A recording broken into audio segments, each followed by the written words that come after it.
Good morning, Embrace. 월요일 아침입니다. Pray for your spouse. 11번째 시간입니다. 오늘 말씀을 통해 우리의 사명을 기억하는 시간, 그리고 그 사명을 함께 감당하며 나아가는 우리의 배우자를 위해 기도하기를 소망합니다. 오늘은 마태복음 28장 18절에서 20절입니다. 우리 함께 읽겠습니다. 예수께서 다가와서 그들에게 말씀하셨다. 나는 하늘과 땅의 모든 관세를 받았다. 그러므로 너희는 가서 모든 민족을 제자로 삼아서 아버지와 아들과 성령의 이름으로 세례를 주고 내가 너희에게 명령한 모든 것을 그들에게 가르쳐 지키게 하여라. 보아라, 내가 세상 끝날까지 항상 너희와 함께 있을 것이다. 아멘. 예수 그리스도를 믿는 우리는 예수님의 제자로서 복음을 위해 살아가는 사명을 가졌습니다. 이 사명은 특별한 사람만이 갖고 있는 것이 아닙니다. 예수 그리스도를 믿는 모든 이들이 이 사명을 갖고 있습니다. 그러한 이유는 우리는 하나님의 창조물이며 하나님은 우리의 창조주이시기 때문입니다. 18절에서 예수님은 제자들에게 사명을 말씀하시기 전에 나는 하늘과 땅의 모든 권세를 받았다 라고 말씀하십니다. 그 이유는 예수님께서 먼저 제자들이 이 명령에 따라야 할 이유를 설명하신 것입니다. 요한복음 1장에서는 예수님께서 말씀으로 오셨고 그 말씀으로 이 세상을 창조했다고 설명합니다. 그리고 예수님을 통해 우리는 새 생명을 얻었고 그 생명은 우리의 빛이 되셨습니다. 죄로 인해 어둠 속에 있던 우리들을 빛이 되어주신 예수님을 통해 우리는 새로운 생명을 얻게 된 것입니다. 그 생명을 얻은 우리는 예수님의 제자로서 이 사명에 따라야 합니다. 그렇다면 이 사명을 우리의 삶 속에서 어떻게 따라야 할까요? 예수님께서는 이렇게 말씀하셨습니다. 그러므로 너희는 가서 모든 민족을 제자로 삼아서 아버지와 아들과 성령의 이름으로 세례를 주고 내가 너희에게 명령한 모든 것을 그들에게 가르쳐 지키게 하여라.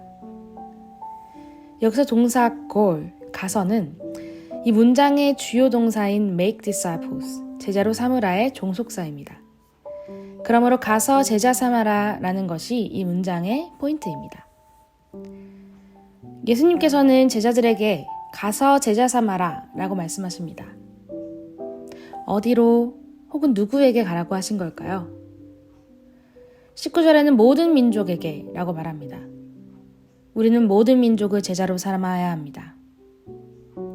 우리의 가정, 주변의 이웃, 직장과 학교, 그리고 더 나아가 우리가 알지 못하는 모든 민족에게 가서 제자를 삼아야 합니다. 그럼 어떻게 제자를 삼을 수 있을까요? 이어진 내용을 보면 내가 너희에게 명령한 모든 것을 그들에게 가르쳐 지키게 하여라. 너희에게 명령한 모든 것, 그것은 우리에게 주신 하나님의 말씀입니다. 지난 시간 우리 레디컬 예배 때 우리는 5 솔라 중 첫 번째 솔라 스크립처라, 오직 성경에 대해서 배웠습니다. 말씀의 권위와 또 말씀으로 오신 예수님께서 우리에게 변하지 않는 진리인 말씀으로 우리에게 가르치신다는 것을 통해 우리는 하나님의 말씀을 가지고 예수님을 전하고 또한 제자 삼는 것을 배울 수 있습니다. 마크 데버 목사님은 제자를 삼는 4가지의 방법에 대해서 설명하셨는데요. 첫 번째는 가르침, 그리고 두 번째는 바로잡는 것, 세 번째는 모델, 마지막 4번째는 사랑을 가지고 제자를 삼아가는 방법을 설명했습니다. 즉, 말씀을 가르치고 죄의 유혹에서 하나님과 멀어진 이들을 바로잡고 예수님의 제자로서 모범이 되는 모습을 사랑으로 실천하는 것입니다. 여러분의 가정에서 나의 배우자와 함께 한 손에는 복음을, 한 손에는 사랑을 가지고 제자를 삼기 위해 우리는 달려나가야 합니다. 그러기 위해 우리는 말씀을 전하기 위해 말씀을 배우고 말씀을 듣는 일에 힘을 다해야 합니다. 그래서 예수님을 모르고 아직 어둠 속에 있는 이들에게 복음을 전하고 죄의 유혹에서 씨름을 하고 있는 우리의 지체들을 말씀으로 바로잡아주고 예수님의 제자의 모습으로 살아가기 위해 최선을 다하며 서로를 사랑하는 것입니다. 그러나 때론 예수님께서 주신 사명보다 우리의 상황과 삶이 우선이 될 때가 있습니다. 예수님과 제자들이 마르다와 마리아 집에 오셨을 때 음식을 준비함을 분주한 마르다는 그저 예수님의 말씀을 듣고 있던 마리아에게 화가 나 예수님께 투정을 부렸습니다. 그러자 예수님은 마르다에게 이렇게 말씀하십니다. 마르다야, 마르다야, 너는 많은 일로 염려하며 들떠 있다. 그러나 주님의 일은 많지 않거나 하나뿐이다. 마리아는 좋은 몫을 택하였다. 그러니 아무도 그것을 그에게서 빼앗지 못할 것이다.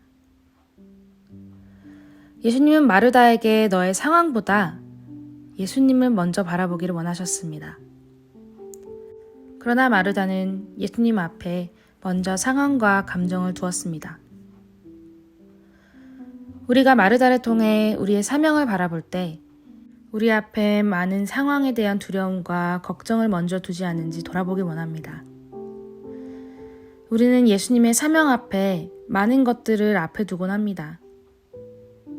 예수님, 제가 아직 학교 졸업을 안 해서요. 직장을 잡고 자리를 잡으면 그때요. 예수님, 저희 가정이 바빠서요.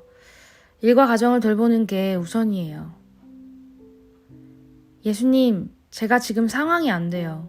이 상황이 끝나면 그때요. 라며 우리는 여러 이유를 예수님의 사명 앞에 둡니다. 우리에게 그리고 우리의 가정에게 주어진 사명은 가서 모든 민족에게 제자 삼아라입니다. 여러분의 사명이 가서 모든 민족에게 제자 삼는 일이라는 것을 고백하십니까? 그리고 여러분의 배우자와 복음으로 하나 되었음을 고백하십니까? 그렇다면 배우자와 함께 복음을 위해 달려나갈 준비가 되셨습니까? 여러분은 그리스도 안에서 하나로 된 배우자와 함께 우리의 상황과 삶이 우선이 아닌 제자를 만드는 예수님의 사명에 우선을 두고 최선을 다해 나아가길 소망합니다. 적용 질문입니다. 가정에서 우리에게 주어진 사명을 다하지 못한 이유는 무엇일까요? 그리고 우리가 회개할 것들은 또 무엇이 있을까요? 그리스도 안에서 하나로 묶여진 여러분의 배우자와 가정 안에 예수님께서 주신 사명을 어떻게 다하며 살아가야 할까요? 실질적인 계획을 한 가지 정해서 배우자와 쉐어하는 시간을 갖기를 바랍니다. 마지막으로 오늘 배운 배우자를 위한 기도 내용을 적용하며 배우자를 위한 기도문을 작성해서 음성 또는 문자 메시지로 전달해 주세요. 함께 기도하겠습니다. 사랑의 하나님 감사합니다. 예수님께서 우리를 하나님의 자녀로 그리고 예수님의 제자로 부르셨습니다. 그리고 나의 배우자를 함께 예수님께서 주신 사명을 감당하시려 부르셨습니다. 하나님 감사합니다. 이 사명을 감당하기 위해 서로가 최선을 다해 말씀을 배우고 복음을 위해 사랑할 수 있도록 마음을 주시고 예수님 다시 오실 때까지 먼저 그 나라와 그의 일을 구하는 가정이 될 수 있도록 인도해 주세요. 그러기에 말씀을 더욱더 듣고 배우기 원합니다. 오직 주님의 말씀은 우리의 발에 등불이고 우리의 길에 빛이십니다. 사랑합니다. 예수님 이름으로 기도합니다. 아멘. 우리의 가정이 먼저 그 나라와 그의 의를 구하는 가정이 되어 예수님의 사명에 우선시하는 여러분이 되기를 소망하며 기도합니다. Embrace Jesus, embrace people.